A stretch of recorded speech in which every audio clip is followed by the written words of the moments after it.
नमस्कार दोस्तों, आपका अपने YouTube चैनल सक्सेस स्टेनोग्राफी पर स्वागत है।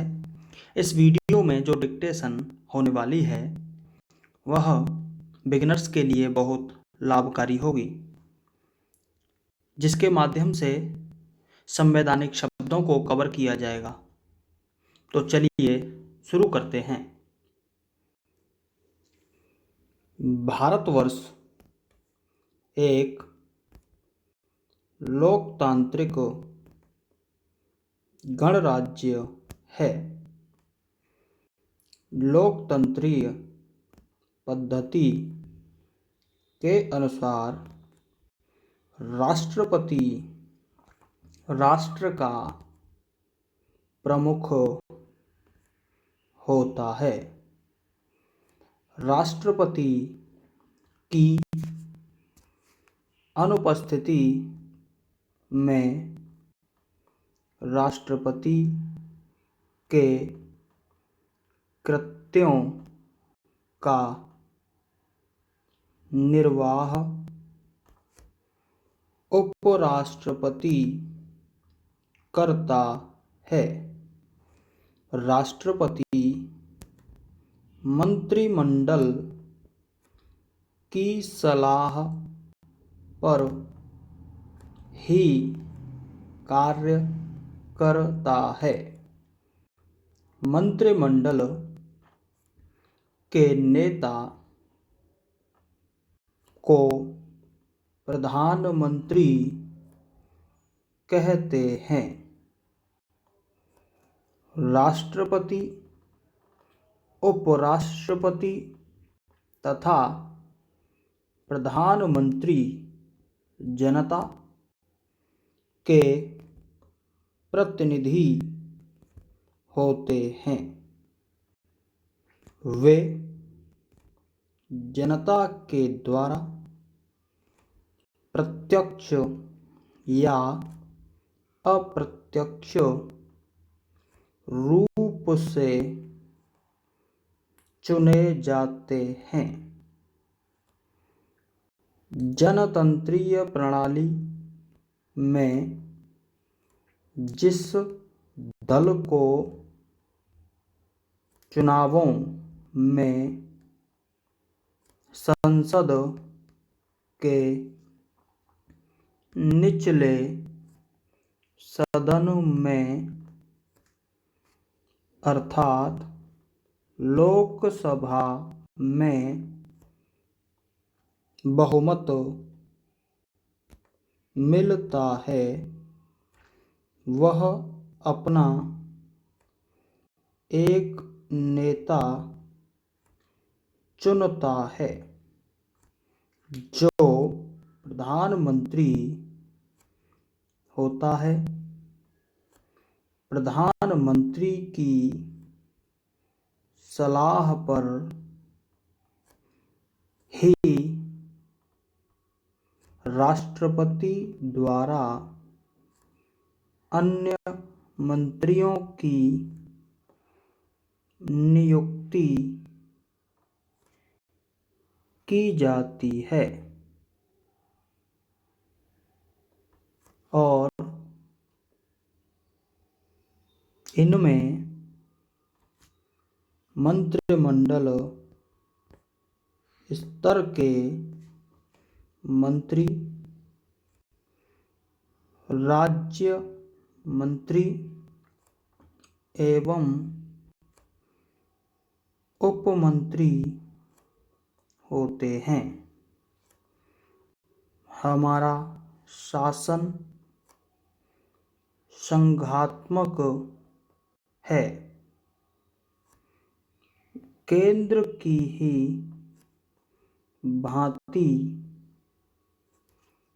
राज्यों में भी समानांतर प्रशासनिक व्यवस्था है। राज्यपाल केंद्र का प्रतिनिधि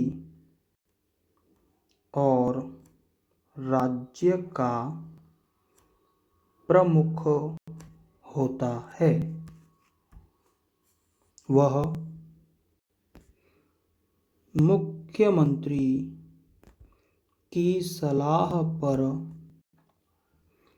कार्य करता है, किंतु राज्यों की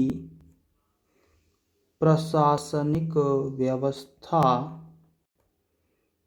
भंग होने पर वह राष्ट्रपति को अपनी सिफारिश करता है कि राज्य में कानून और व्यवस्था ठप हो गई है, अतः राज्य का प्रशासन राष्ट्रपति अपने हाथ में ले लें। राज्यों की तरह ही हमारे देश में अनेक केंद्र शासित प्रदेश भी हैं, जिनका प्रमुख उपराज्यपाल होता है। वह भी केंद्र के प्रतिनिधि के रूप में कार्य करता है। उपराज्यपाल की सलाह के लिए एक कार्यकारी परिषद होती है, जिसका नेता मुख्य कार्यकारी पार्षद होता है। मुख्य कार्यकारी पार्षद की सलाह पर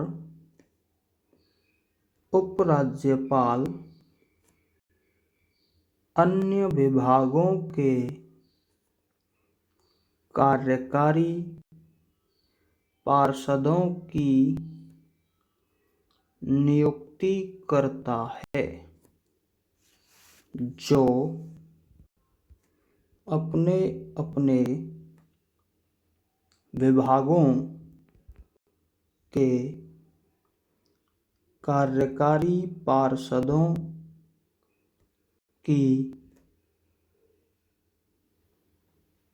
सदस्य नियुक्ति करता है, जो विभागों का कार्य देखते हैं। किसी महानगर परिषद के सदस्य महानगर पार्षद कहलाते हैं। इसके अतिरिक्त नगरों में नगर निगम भी हैं, जिनके सदस्य निगम पार्षद कहलाते हैं।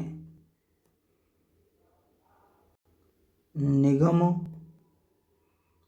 परिषद में पार्षद भी अपने अपने क्षेत्रों में विकास कार्य करवाने के लिए सक्षम होते हैं। इसके लिए वे योजना बनाकर देते हैं। स्टॉप।